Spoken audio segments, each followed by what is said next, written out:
The Boss a joyful choice for a laugh with family. During the Chuseok holiday, every year as the Chuseok holiday approaches, a comedy film is released in theaters as if by an unwritten rule. This has become a signal that marks the beginning of the holiday season and has established itself as a long-standing formula for box office success. In reality, this strategy is highly effective. When families, gathered together after a long time, look for content they can all enjoy, one of the first options that comes to mind is going to the movies. In particular, the release of a Chuseok comedy has become a satisfying annual event for both audiences and production companies, as the comedy genre, which allows for lighthearted laughter and enjoyment, fits the holiday atmosphere far better than heavy or serious topics. The holiday season is typically not just a day or two, but a relatively long period. After a short while of sharing delicious food and catching up, the atmosphere can become somewhat static. It is precisely at this moment that the thought, "Shall we go see a movie?" naturally arises. At this point, the criteria for selection become clear. It must be a film that all generations from grandparents to grandchildren can relate to and enjoy together. Films with excessive violence, suggestive scenes, or profound philosophical messages can be burdensome. Consequently, light and cheerful comedy films naturally receive overwhelming support from family audiences. For some time now, Korean comedy films released for holidays, especially Chuseok, have shared distinct characteristics. They tend to move beyond simple slapstick comedy and incorporate action elements to captivate the audience's eyes. To this mix, they often add gangsters, a particularly beloved subject in the Korean film industry, to construct a unique brand of comedy. What is interesting is that while the main target audience is families, the central narrative is often not about a family.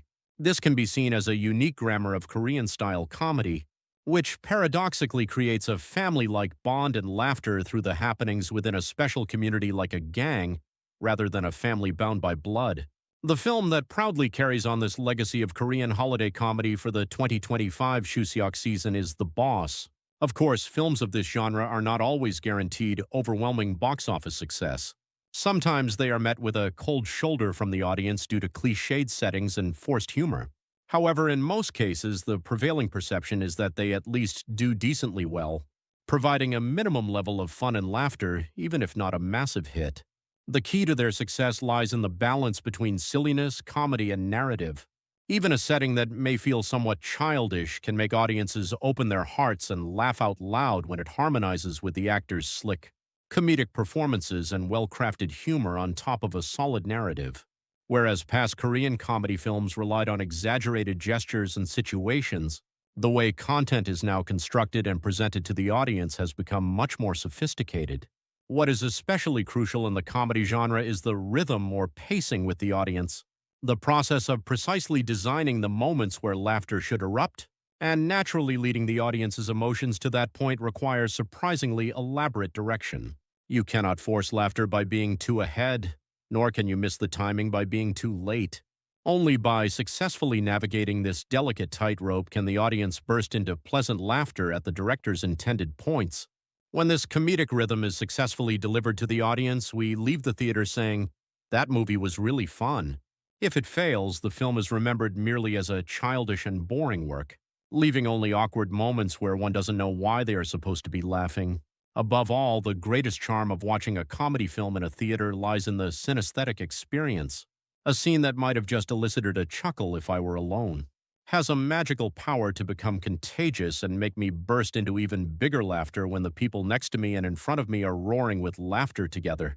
In that respect, the film The Boss can be evaluated as having successfully completed its primary mission of making the audience laugh.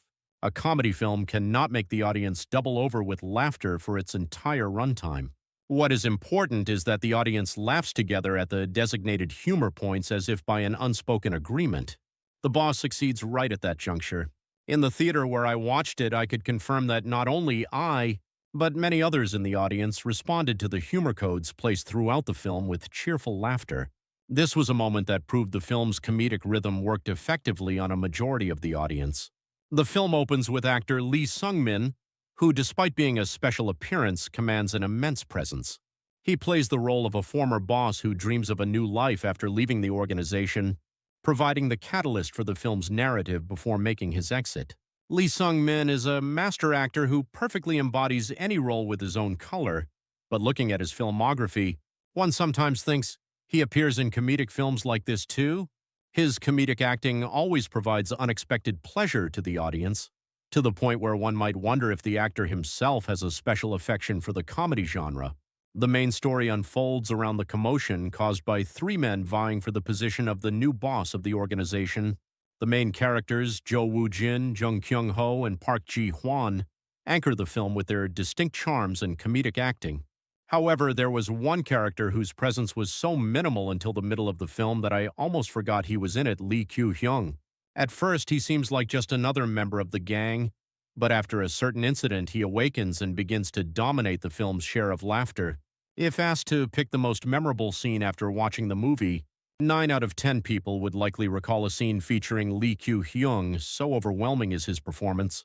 To exaggerate slightly, it can be asserted that if Lee Kyu-hyung were not in The Boss, the film's entertainment value would have dropped by more than half. His slick and unpredictable comedic performance breathes powerful vitality into a film that could have otherwise become cliché, completely captivating the audience. Additionally, actress Hwang Woo-seul-hae, a familiar face in Chuseok comedy films, also appears in this work, adding a sense of welcome. The plot itself has a simple structure about electing a new boss, but frankly, the narrative is not very important in this film. While some critics may give it harsh reviews, the proper way to watch a holiday comedy, like The Boss, is to enjoy it lightly with an open mind rather than to analyze its artistic merit. This Chuseok, if you want to have a good, thoughtless laugh with your family, The Boss will be a thoroughly satisfying choice.